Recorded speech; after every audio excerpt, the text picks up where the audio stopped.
क्या हुआ कल्लू, तू आइसक्रीम लिए बिना क्यों आ गया? तुझे तो मैंने घनश्याम से 10 आइसक्रीम लाने के लिए कहा था। मेरे कुछ खास दोस्त रात के खाने पर आ रहे हैं, फिर तू खाली हाथ क्यों लौट आया है रे? मुखिया जी, वो घनश्याम मुझसे बहस करने लगा। जब मैं उसके पास गया तो उसने मुझे आइसक्रीम देने से मना कर दिया। बोल रहा है कि पहले जाकर आपसे पिछले पैसे लेकर आऊं, तभी और आइसक्रीम देगा। और बोल रहा है कि वो अब और उधार नहीं देगा। उसकी इतनी हिम्मत, वो मुझे आइसक्रीम देने से मना करेगा? उसकी खैर नहीं। जाओ तुम सब कल सुबह ही मिलकर जाओ और उस घनश्याम का आइसक्रीम का ठेला तोड़ दो। मुखिया जिस घनश्याम की बात कर रहा था वो घनश्याम गांव में आइसक्रीम का ठेला लगाता था। घनश्याम भगवान शिव की बहुत पूजा करता था और रोजाना ठेला लगाने से पहले भगवान शिव के मंदिर जाया करता था। उसके बाद ही काम पर जाता था। अगले दिन जब घनश्याम ठेला लेकर जाने लगा तो रास्ते में वो शिव मंदिर पर रुका और पूजा करने के लिए मंदिर के अंदर चला गया। तभी एक आदमी भागता हुआ उसके पास आया और बोला, अरे घनश्याम भैया, अरे जल्दी बाहर आओ। अरे देखो, तुम्हारे आइसक्रीम के ठेले को मुखिया जी के आदमी तोड़ रहे हैं। क्या? मेरा ठेला? हे शिव शंकर, अब मैं क्या करूं? घनश्याम मंदिर के बाहर जाकर देखता है मुखिया के आदमी उसका सारा ठेला तोड़ देते हैं। घनश्याम की सारी आइसक्रीम जमीन पर गिर जाती है। पूरा ठेला टूट चुका था। निराश होकर घर लौट आता है। हे शिव शंकर, ये मेरे साथ क्या हो गया? मेरा बहुत नुकसान हो गया। अब मैं क्या करूंगा?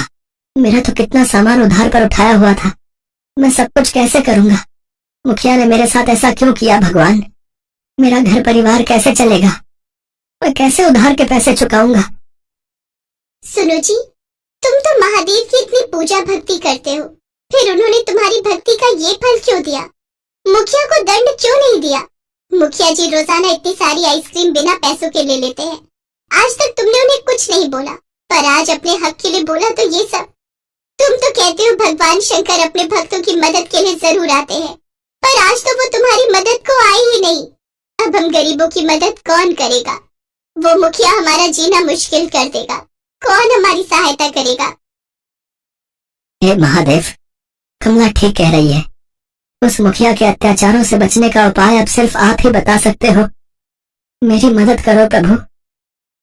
घनश्याम भगवान शिव से प्रार्थना करने लगा। अगले दिन कुछ जुड़े हुए रुपयों से घनश्याम ने आइसक्रीम का ठेला लगाया। वो डरा हुआ था, पर मन ही मन वो शिव जी को भी याद कर रहा था। तभी कोई द्वार पर आया। भैया जी, मैं बड़ी दूर से आया हूँ। काम की तलाश में निकला था, पर यहाँ किसी ने भी कोई काम नहीं दिया। आपके पास कोई काम मिल जाए तो बड़ा उपकार होगा। मैं तो खुद परेशान हूँ भाई, मैं भला तुम्हें क्या ही काम दूंगा। सुनो, एक से भले दो। तुम इसे अपने साथ काम पर ले जाओ। देखने में भी लंबा चौड़ा हट्टा कट्टा है। अगर मुखिया के आदमी परेशान करने आए तो हो सकता है उन्हें हटाने में ये तुम्हारी कुछ मदद कर दे। अरे आप चिंता मत करो, मेरे होते हुए भैया जी को कोई परेशान नहीं कर पाएगा। ठीक है, तुम मेरे साथ चलो। मैं तो वैसे भी बहुत डरा हुआ हूँ।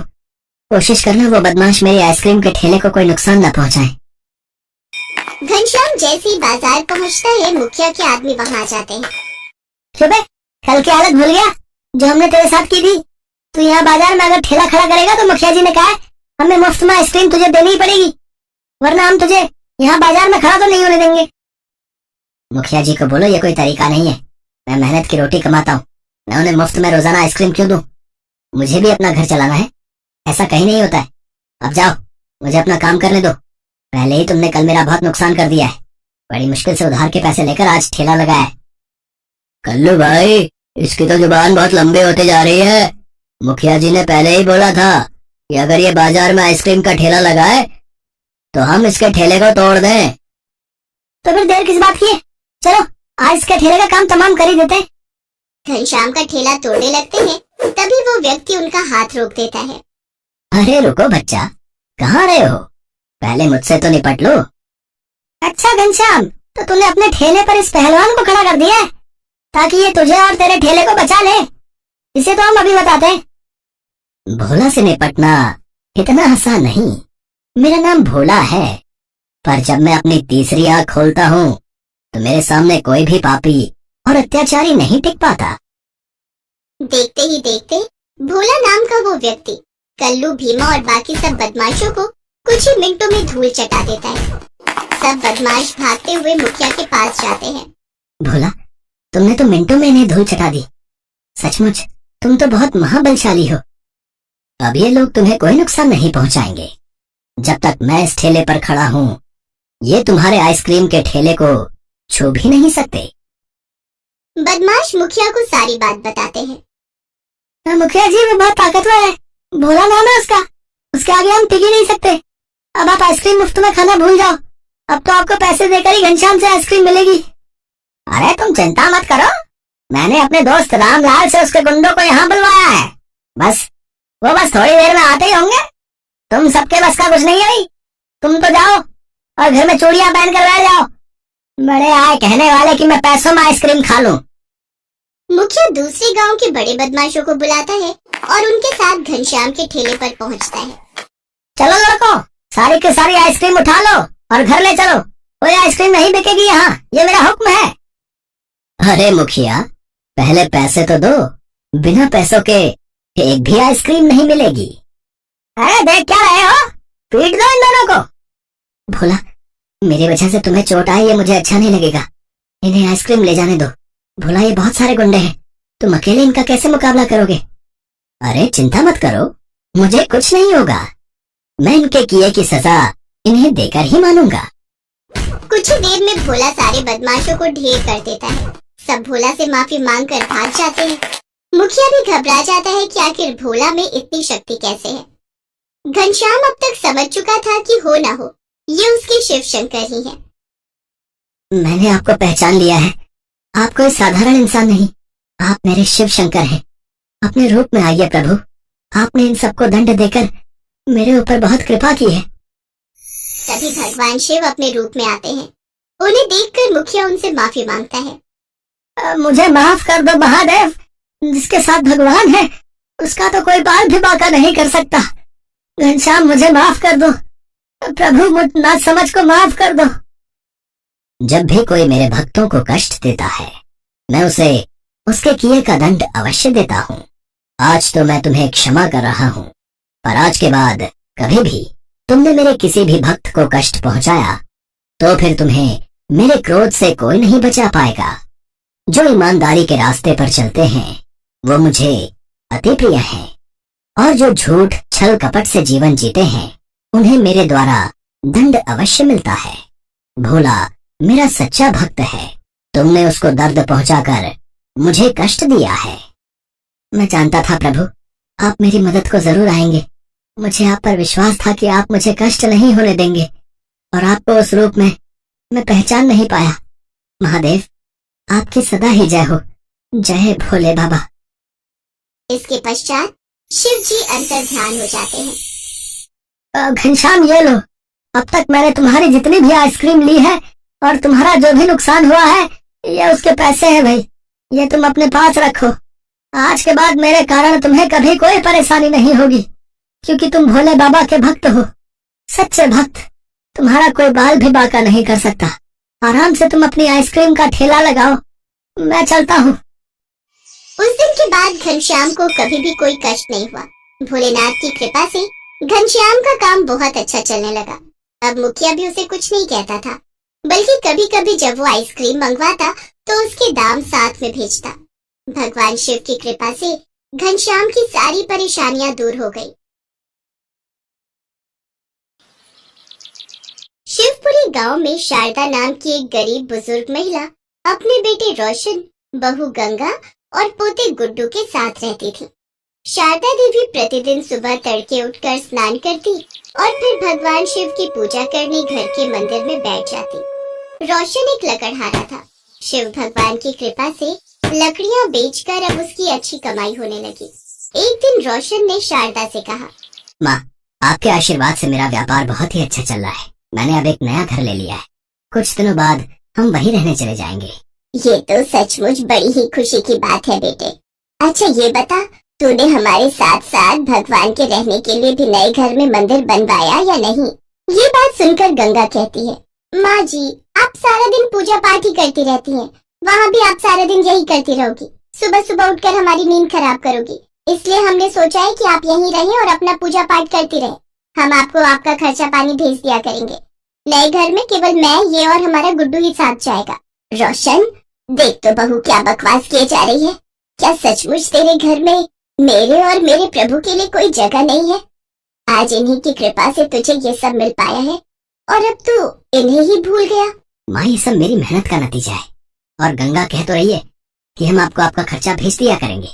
आप इतने बड़े घर में जाकर क्या करोगी? अपने बेटे बहू की बातें सुनकर शारदा देवी रोने लगी, लेकिन उसके बेटे बहू उसको वहीं छोड़कर चले जाते हैं। शारदा देवी भगवान शिव से प्रार्थना करने लगी, हे भगवान, मेरा बेटा नासमझ है, उसको कोई भी दंड नहीं देना। एक दिन उसको अपनी गलती का एहसास जरूर होगा, वो आपकी शरण में आ जाएगा, उसको माफ कर दीजिए। अगले दिन से ही शारदा सुबह नहाकर भगवान शिव के लिए भोग बनाती और फिर उनकी पूजा पाठ में मगन हो जाती। इसके बाद शिव जी का भजन पूजन करके उनको भोग लगाकर प्रसाद ग्रहण करती। कभी कभी वो अपने लिए खाना बनाती तो कभी केवल प्रसाद खाकर ही संतोष कर लेती। ऐसे ही कई रोज गुजर गए।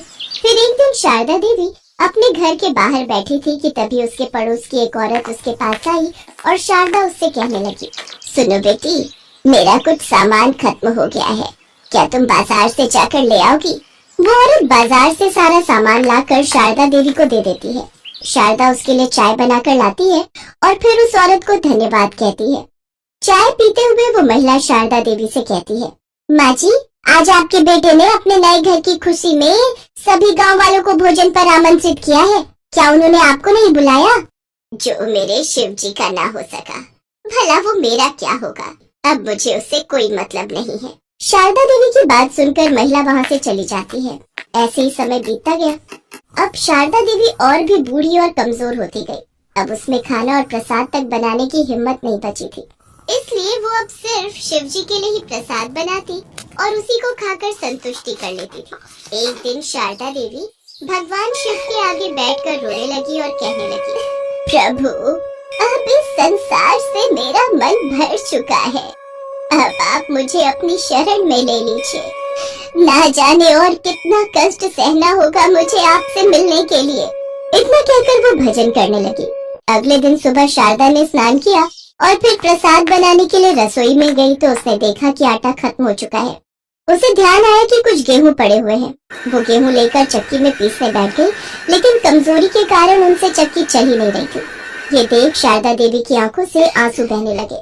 वो कहने लगी, प्रभु, आज मेरा शरीर साथ नहीं दे रहा है, मेरा नियम टूट जाएगा और मेरे शिव जी भूखे रहे, ये मुझसे बर्दाश्त नहीं होगा। मुझे शक्ति दे प्रभु, जिससे कि मैं आपको भोग लगा सकूं। इतना कहकर शारदा देवी ने एक बार फिर कोशिश की और फिर दोबारा कोशिश करके वो हार गई और वो रोने लगी। तभी घर में तेज रोशनी हुई और नीले प्रकाश से पूरा घर भर गया। उन्होंने देखा कि स्वयं भगवान शिव चक्की चला रहे हैं। शारदा उनको देखकर हैरान रह गई। तभी भगवान ने कहा, भैया, क्या देख रही हो? मुझे बहुत जोरों की भूख लगी है, इसमें और गेहूं डालो। शारदा देवी को बिल्कुल भी होश नहीं था। वो रोते रोते चक्की में गेहूं डाल रही थी और भगवान शिव गेहूं पीस रहे थे। फिर जब शारदा देवी को सुध आई तो भगवान शिव गेहूं पीस चुके थे। इसके बाद शिव जी भगवान ने कहा, भैया, आज आपकी तपस्या सफल हुई, मांगो, आपको क्या मांगना है? मुझे अपने चरणों में स्थान दे दीजिए प्रभु, मुझे और कुछ नहीं चाहिए। भगवान शिव ने उसे आशीर्वाद दिया तो शारदा देवी पहले जैसी स्वस्थ हो गई। शारदा देवी ने उनके लिए हलवा बनाकर उनको भोग लगाया। भगवान शिव ने भोग खाया और कहा, भैया, मेरा पेट भर गया आपके भोग से। अभी आपका इस संसार में कुछ समय बाकी है, उसके बाद ही आपको स्वर्ग लोक की प्राप्ति होगी। आज से तुम्हें यहाँ कोई कष्ट नहीं होगा। इतना कहकर वो अंतर ध्यान हो गए। तभी उसका छोटा सा घर बड़े से महल में बदल गया और घर में धन धान्य के भंडार भर गए और भगवान की कृपा से उसके घर में नौकर चाकर काम करने लगे। शिव के बारे में सुनकर रोशन और गंगा रोते हुए आए और शारदा देवी के चरणों में गिर पड़े। शारदा देवी ने भी उन्हें माफ कर दिया। अब वे सभी साथ साथ रहकर भगवान शिव का गुणगान करने लगे।